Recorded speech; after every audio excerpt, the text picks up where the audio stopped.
Frozen 2 comes out in a week, and I want to talk about the Elsa problem. We have been reading a lot of Frozen stories at our house lately. We've been reading them on and off for the last couple of years, but really things exploded when we bought this, the Frozen storybook collection, which I do not recommend getting. Reading this for an hour, at first I thought Elsa's just simple. She's happy. Everything Elsa does in the entire series is just to smile and nod, agree with what Anna says, or say the exact same thing as Anna at the exact same time. It's a storybook, right? Kids are supposed to be happy, let's just do agreeable things like pick flowers. But when you read for an hour, the problems really start to build up. And Elsa's problem is the same problem with many of the characters in the series. Elsa has no character traits. Think about it. As an audience, we really only know two things about Elsa. She has ice powers, which aren't really a character trait as much as like just something cool, and she's afraid of her ice powers, which, okay, that's what the entire franchise is built on. Once we learn that she's afraid and the world learns that she has ice powers, which is like 20 minutes into the movie, the rest of the time we're just chasing Elsa.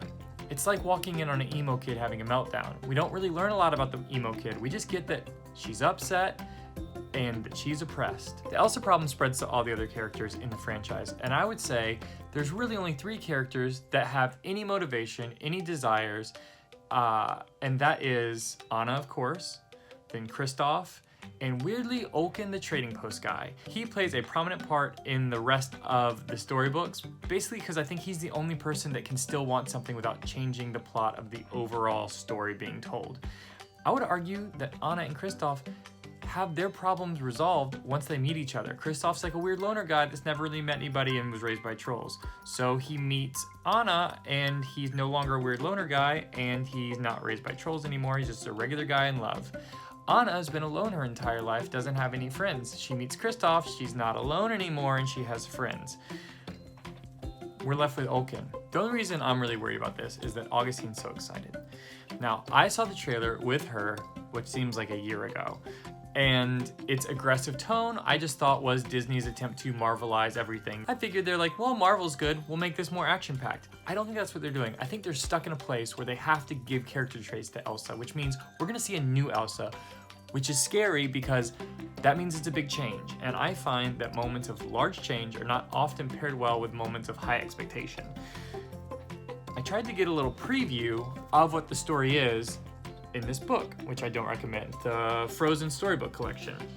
The last story is Frozen 2, and you learn that there's other people and some kind of mist, there's a water horse, but when you really want to get something resolved, which this picture looks like, yeah, something gets resolved, it just ends with, the journey had changed both her and her sister, and together they could restore peace and mend the broken land. So we'll see. That's not really an ending, that's more saying there's work to be done. That's the two towers. We haven't gotten rid of the ring, we haven't had the big fight sequence yet, the king hasn't returned, so we'll see. We'll see.